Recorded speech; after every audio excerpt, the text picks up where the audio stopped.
جیسے کل بھی میں نے بات کی تھی نا کہ لوگ آ کے مشورے ضرور دیتے رہتے ہیں، یہ بھی کر لیں، یہ بھی کر لیں، یہ بھی کر لیں، لیکن خود اس بادل کا جس نے برسنا اس کا حصہ نہیں بننا چاہتے، کیونکہ اس کا حصہ بننے میں اپنی شخصیت اور اپنی بعض اوقات آئیڈینٹی اور اپنا آپ قربان کرنا پڑتا ہے، کیونکہ یہ ساری محبت بھی قربانی مانگتی ہے، اسی طرح گروپ ورک، ٹیم ورک، یہ سب چیزیں قربانی مانگتی ہیں۔ وہ کہتے ہیں نا، مٹا دے اپنی ہستی کو گر کچھ مرتبہ چاہے، دانا خاک میں مل کر گل و گلزار ہوتا ہے۔ جہاں بھی کوئی چیز نکلنی ہے نا، وہاں پر یعنی جہاں سے بھی کچھ آؤٹ پٹ ہوگا وہاں پہلے آپ کو کچھ دینا پڑے گا. You have to give, then only you can take. السلام علیکم. یہ ایک اسٹوڈنٹ ہے جنہوں نے کل مجھے کامنٹ لکھ کر دیا تھا. there is this law of Newton that every action has an equal and opposite reaction. It applies on everything. We are talking about Iman. Iman exists in the heart. How to get it? Applying the rule, to get anything you have to do something. To get respect, give respect. To get love, show love. To get meal, cook it. To get knowledge, search for it. Likewise, to get Iman, obey Allah. And this concept developed in me after I read Bukhari, Kitabul Iman. Do something to have something. Obey Allah to have Iman. There is nothing packed and ready for us. Nothing at all. کیونکہ عام طور پر ہمارا رویہ کیا ہوتا ہے کہ وہ ہونا چاہیے جو میں چاہتا ہوں، جیسے میں چاہتا ہوں، جیسے میں کرتا ہوں. اور اکثر مشکل وہاں ہوتی ہے جب انسان دوسروں کو سپیس نہیں دیتا اور ہر چیز اپنے طریقے پہ چاہتا ہے، اور دنیا میں ایسا ممکن ہی نہیں. اس سے کوئی بھی ٹیم نہیں بن سکتی. کیونکہ اگر ہم دیکھیں مثلا ہر روز صبح میں اپنے اس پہ جائزہ لیتی ہوتی ہوں تو میں جتنی بھی سوچتی ہوں کہ میں اپنی صبح ایسے کروں گی، کہ ہر صبح باوجود کوشش کے روٹین میں کچھ نہ کچھ فرق ضرور آتا ہے. یعنی آج میں بہت اس پہ غور کر رہی تھی، خصوصاً صبح، کیونکہ میں اپنے ایک ایک منٹ کا حساب رکھ رہی ہوتی ہوں کہ اتنے بجے اٹھی ہوں تو اتنے بجے تک یہ کرنا ہے اور اتنے بجے تک پھر یہ یہاں ٹارگٹ پورا کرنا ہے. لیکن وہ منٹس گننے کے باوجود کہیں نہ کہیں آگے پیچھے ہوتا ہے. تو پھر میں سوچتی ہوں کہ اس کی کیا وجہ تھی. نا میں نے اپنے طور پر تو جو کرنا تھا کیا، لیکن یہ فیکٹر کبھی بھی نہیں بھولنا چاہیے کہ یہ دنیا میری مرضی کے مطابق نہیں ہے کہ وہ ہو جو میں چاہوں. وہ نہیں ہو سکتا. بہت سی چیزیں ایسے نہیں ہوتی جیسے ہم چاہتے ہیں، چاہے وہ ہماری ذاتی زندگی ہو، چاہے وہ اجتماعی زندگی ہو. بہت سے لوگ اس اصول کو ایکسپٹ نہیں کرتے اور وہ ہمیشہ پریشان رہتے ہیں.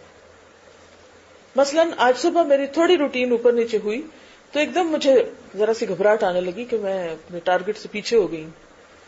تو پھر مجھے خیال آیا کہ اس سے مجھے فائدہ کیا ہوگا. ٹھیک ہے، میں اپنے آپ کو انالائز کر سکتی ہوں کہ اگر کہیں میری کوتاہی ہے تو مجھے اس کو دور کرنا ہے. لیکن اگر کوئی چیز میرے بس میں نہیں تھی، اور بہت سی چیزیں نہیں ہوتی، کیونکہ آپ کسی آئی لینڈ پہ تو نہیں رہ رہے ہوتے کہ ہر چیز آپ کے طریقے پر گھڑی کے ساتھ چلے. بہت سی چیزیں آپ کی مرضی کے خلاف بھی ہوتی ہیں.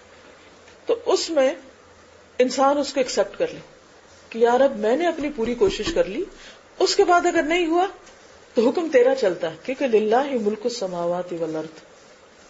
ٹھیک ہے نا، بادشاہت اس کی ہے، کنگڈم اس کی ہے.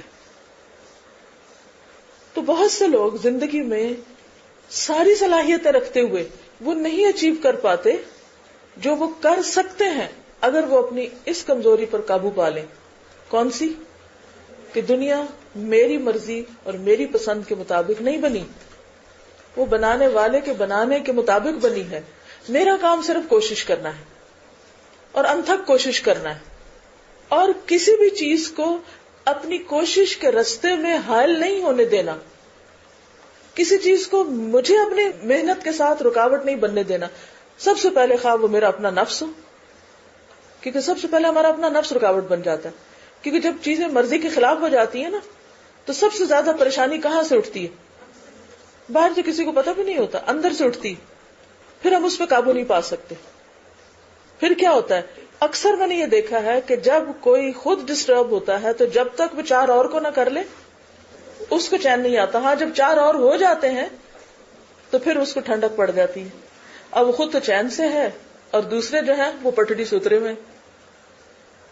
اس میں آپ دیکھیے کہ اگر ہم سب واقعی چاہتے ہیں نا کہ اللہ کے لیے خالص ہو جائیں اور اللہ کے لیے ہر کام کریں اور ان صلاتی و نسکی و محیایا و مماتی للہ رب العالمین ہو جائے, تو میں آپ سب کو ایک مخلصانہ مشورہ دوں گی کہ پہاڑ ٹوٹ پڑے یا کوئی زمین پھٹ پڑے یا کوئی انسان مر جائے یا کوئی بڑے سے بڑا نقصان ہو جائے, ایک سبق سیکھیں کہ کسی سے بات نہیں کرنی جب تک نفل پڑھ کے رو رو کے اللہ کو پکار نہیں لینا. کسی انسان کے پاس نہیں جانا. ہماری سب سے بڑی خرابی یہاں سے شروع ہوتی ہے. ذرا کوئی مسئلہ آیا ہم فوراً کیا کرتے ہیں, یا تو خود اٹھ کے کسی کے پاس چلے جاتے ہیں, اس کا کام چھڑا بیٹھتے ہیں, یا کسی کو فون کر لیتے ہیں, یا انسانوں کے آگے رونے لگتے ہیں. اپنا کام بھی نہیں کرتے اور ان کو بھی نہیں کرنے دیتے. اپنا ذہنی سکون بھی برباد اور ان کا بھی برباد. اور یہ سب شیطان کا وار ہوتا ہے. کیوں؟ اس لیے کہ ہم نے غیر اللہ پہ بھروسہ کیا, غیر اللہ سے مدد چاہی, اور اللہ کو غیرت نہیں آئے گی کہ محبت کا دعویٰ تو اس سے ہے, اور دل کے دکھ سناتے ہو لوگوں کو. دیکھو پھر کہاں سے ملتے ہیں تمہیں علاج, کہاں سے ملتے ہیں تمہیں حل, کہاں سے ملتا ہے تمہیں سکون, اور کتنا تم نیکیوں میں آگے بڑھتے ہو. میں سوچتی ہوں کہ جو لوگ نہیں قرآن پڑھتے, جنہوں نے اللہ کو نہیں پایا, وہ تو ایسے کریں تو سمجھ آتی ہے. لیکن جو لوگ یہ سب کچھ پڑھتے لکھتے ہیں پھر یہی کچھ کرتے ہیں, ان میں مجھے بڑی سخت حیرت ہوتی. اور میں آپ میں سے ایک ایک کو یہ بات کہہ رہی ہوں, کبھی آپ سچے دل سے اس کو پکارے تو صحیح, کیونکہ دین کا کام ہو سکتا ہی نہیں جب تک آپ اللہ کے لیے خالص نہیں ہوتے. ہو ہی نہیں سکتا. کل ایسا ہوا کہ الہدا کے جیسے ابھی نئی بلڈنگ بن رہی ہے تو آئے دن کوئی نہ کوئی پروجیکٹ اس میں, اور اس میں کئی مشکلات کھڑی ہو جاتی ہیں, کبھی کسی اعتبار سے کبھی کسی اعتبار سے. تو ان دنوں کوئی اکوپمنٹ منگایا جا رہا ہے تو اس پر تھوڑا سا روز ہی کوئی نہ کوئی ایسا مسئلہ اٹھا ہوا ہوتا ہے. تو مجھے کسی نے میل بھیجی کہ یہ چیز رکاوٹ آ رہی. تو میں نے سوچا کہ نبی صلی اللہ علیہ وسلم نے جب دین کا کام کیا تھا اور آپ کے سامنے ایسی خبریں آتی تھیں تو آپ کیا کرتے تھے؟ کیونکہ آج کا سارا لیسن جو ہے وہ سنت کے اوپر بہت فوکسڈ ہے, اطاعت اطاعت. تو اتفاق سے میں کل ہی پڑھ کے آئی تھی اس کو کہ میں کل کرانا چاہ رہی تھی اسے. تو مجھے فوراً خیال آیا کہ ہم حدیث میں پڑھتے ہیں کہ اذا حزبہ امر فزع الی الصلاۃ, فزع الی الصلاۃ. جب آپ کو کوئی مشکل پیش آتی تو آپ کیا کرتے؟ ابو بکر عمر سب کو اکٹھا کر لیتے اور پھر گھنٹوں ان سے باتیں کرتے. پہلا کام کیا؟ نماز. اور جب آپ اللہ کی طرف دوڑتے ہیں نا, فزع الی الصلاۃ, تو اللہ سنبھال لیتا ہے, اللہ تھام لیتا ہے. اور پھر صبح جب میں دوبارہ ان آیات کو پڑھی تھی تو اتنی خوبصورت حدیث پڑھی کہ جس میں آتا ہے نا کہ قیامت تک ایک گروہ ایسا رہے گا کہ جو حق پر قائم رہے گا اور ان کی مخالفت کرنے والے ان کو نقصان نہ دے سکیں گے اور ان کو ذلیل کرنے والے ان کو بے عزت نہ کر سکیں گے. لیکن یہ وعدے کس کے لیے ہیں؟ جو مکمل اللہ پہ بھروسہ کریں.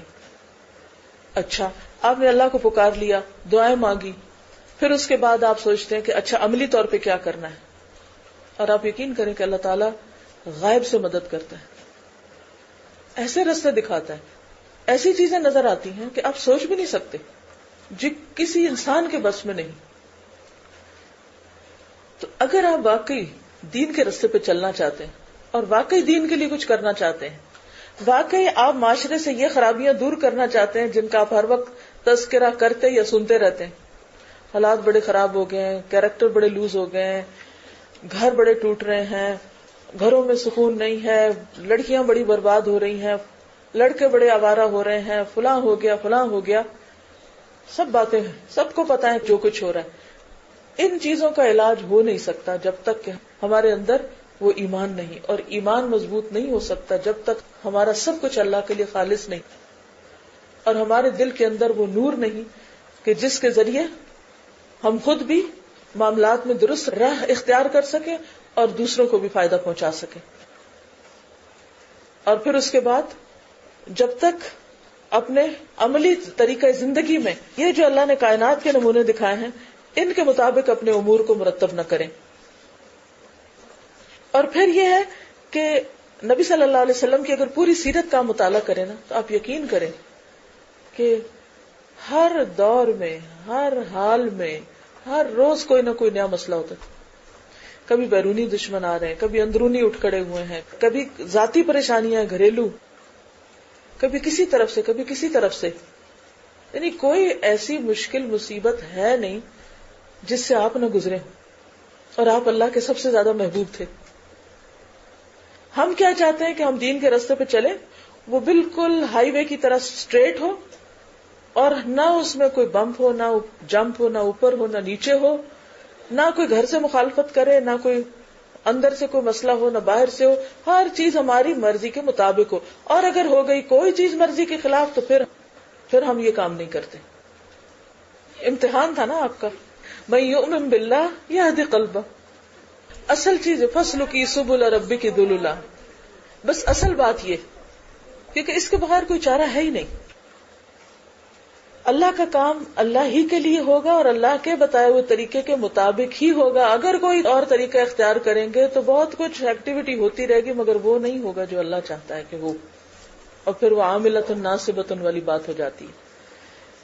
اور پھر یہ جو بات ہے نا یقلب اللہ اللیل والنہار، ہر روز ایک نیا دن ہے، ہر روز ڈسٹربنس ہے اندر بھی اور باہر بھی، ہر روز مرضی کے خلاف 20 کام ہوں گے، اور یہ مسلسل امتحان ہے. اللہ آزمائے گا، دیکھے گا کہ پھر بھی کون میری طرف رجوع کرتا ہے. لیکن یہ سب اس کے لیے جس کی آنکھیں ہوں، کیونکہ اولل الابصار کے لیے. پھر اگلی آیت میں مختلف لوگوں کا مختلف طریقے سے کام کرنا ہے، اور اس میں جو ایک اور دلچسپ بات ہے واللہ خلق کل دابۃ من ماء. پانی کی اہمیت بھی پتہ چل رہی ہے. بارش میں بھی پانی ہے، اولوں میں بھی پانی ہے، اوپر سے بھی اترتا ہے اور زمین سے بھی نکلتا ہے، اور زندگی کی بنیاد پانی ہے. خود ہمارے جسم کے اندر 60% پانی ہے. ہمارے جسم کے جو سیلز ہیں آپ یوں سمجھیں کہ جیسے سمندر کے اندر کوئی چیز چھوڑ دی گئی، سمندر کی مخلوق ہے، کیونکہ سیل کے اندر بھی پانی ہے اور سیل کے باہر بھی پانی. جس طرح بھی اس کو ڈھالا، اور ہمارے سامنے بھی جیسی سچویشن ہے اس کے مطابق ہم ڈھلتے جائیں، کیونکہ اسٹیگننٹ نہیں ہے یہ کائنات. اور اس طرح ہمارے اور باقی مخلوق کے درمیان ایک ہارمونی بھی آتی ہے نا کہ ہم سب ایک، ہماری بنیاد ایک ہے. ربی و ربک اللہ.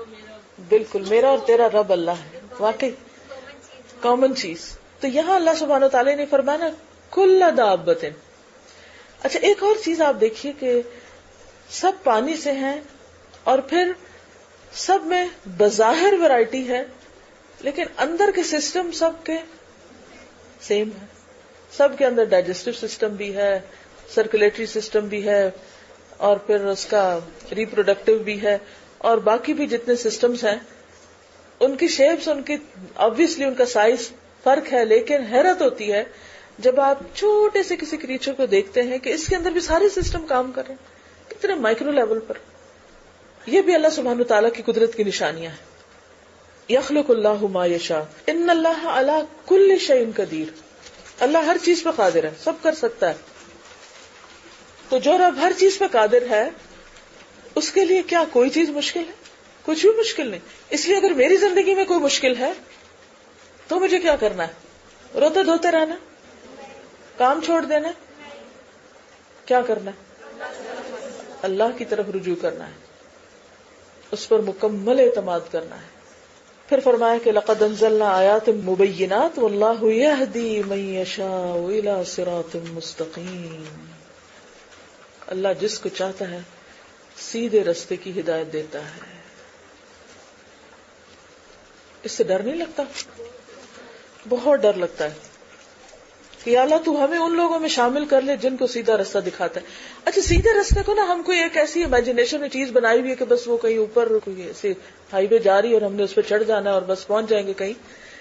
دیکھیے ہر معاملے میں رہنمائی چاہیے ہوتی. صراط مستقیم دراصل وہ راستہ ہے، وہ صحیح طریقہ زندگی ہے جس کو اختیار کرنا ضروری. اور یہ کوئی بنی بنائی روڈ نہیں ہے، یہ ہر روز بس نئی نئی جو سچویشنز آتی ہیں اس میں صحیح طریقہ خوشی کے موقع پہ کیا کرنا ہے، غم کے موقع پہ کیا کرنا ہے، جب حالات ہمارے موافق ہو تو کیسے جینا ہے، خلاف ہو تو کیسے جینا ہے، ارادے ٹوٹے تو کیسے جینا ہے، ارادوں کی تکمیل ہو جائے تو کیسے جینا ہے. ان سب میں صحیح طرز عمل اختیار کرنا جو ہے ہر حال میں، یہ ہے سیدھا رستہ. کہ مصیبت کے وقت وَمَن يُؤْمِن بِاللَّهِ يَهْدِ قَلْبَهُ ہی صراط مستقیم پہ چڑھنا، کیونکہ منزل تک پہنچے بغیر تو گزارا نہیں.